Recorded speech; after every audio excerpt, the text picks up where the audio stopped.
So today I'm going to talk to you about a novel technology development that's changing the way that we treat incurable blindness. Many people who are blind display great resourcefulness at getting around their world despite the condition, but blindness is difficult.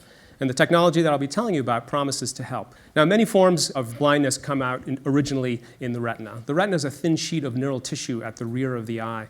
It captures light that comes in from the outside world, transforms that light into electrical signals, processes the signals, and sends the results to the brain in the form of nerve impulses. So this is the first step in vision. Now, many forms of blindness arise through degeneration of the photoreceptor cells at the rear of the eye that capture the light.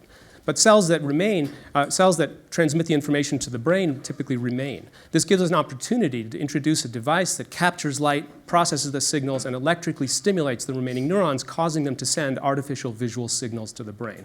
We refer to this as a retinal prosthesis, and in fact, there are several devices that are being used in patients now.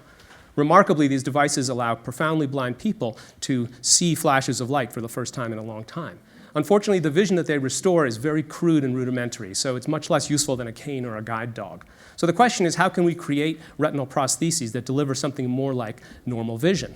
Now, there are many engineering challenges, but I want to focus on a biological challenge. We know that the retina is composed of many different cell types that are very different from one another and arranged in very precise circuits. These different cell types process the visual information differently from one another, much like different Photoshop filters change the image in different ways. And the result of this is transmitted to the brain differently by different cell types in their patterns of electrical activity that you see here.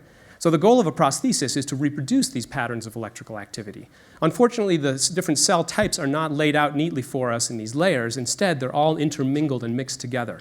So stimulating them naively with a grid of electrodes, which you might do, doesn't produce a very good result. Think of it like an orchestra. In order to produce music, each instrument in the orchestra must play its part exactly right at the exactly right time.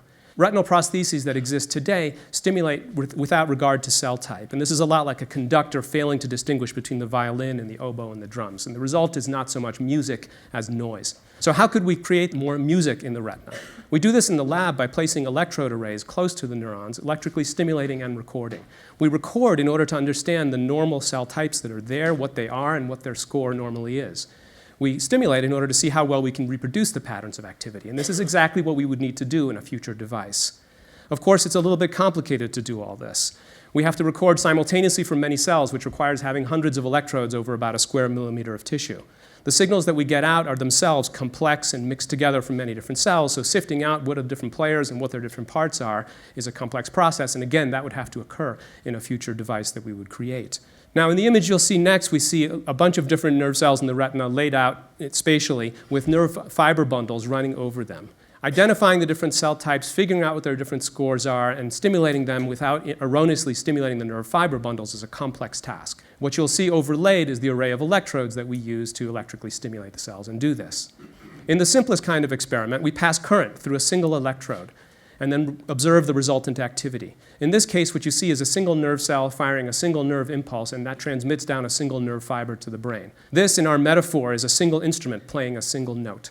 And from that single note, we can put together all the individual notes and recompose the score, if you will. Is it necessary to do things at this cellular level of precision? We think so, based on simulations of the representation of the visual scene in the collection of cells. If we electrically stimulate in a naive way with a grid, we get a poor visual representation as shown on top. If we stimulate in a way that's aware of the specific cell types, we get a much improved representation of the visual world. So we think that this approach is important. Now, many forms of neural degeneration are associated with aging. And some of these forms of neural degeneration are only treatable with electronic implants to the brain. So as the population ages, we're going to have to build more neural implants. Are we able to improve the current state of neural implants based on the knowledge that we've gained from studying retinal activity? We think so. We think that there are general lessons here. The retina looks very different from the brain, but in fact, it's an outpost of the brain that's dedicated to processing visual information. And if you look very closely at the structure, the microcircuitry of the retina, you find very close parallels to how the brain is organized. So I think what I've been telling you today has general implications for developing neural interfaces. Now, these neural interfaces promise not only to help us through disease, but to augment function. And there are many fanciful visions of this idea out there. But in fact, it's not so far off. In current day retinal prostheses, prosthesis, it would not be difficult to introduce a crude form of infrared vision, and memory implants may be next. It may seem spooky, but it's coming. So we may find ourselves in the not too distant future co-evolving with our neural implants toward greater capacities. Thank you.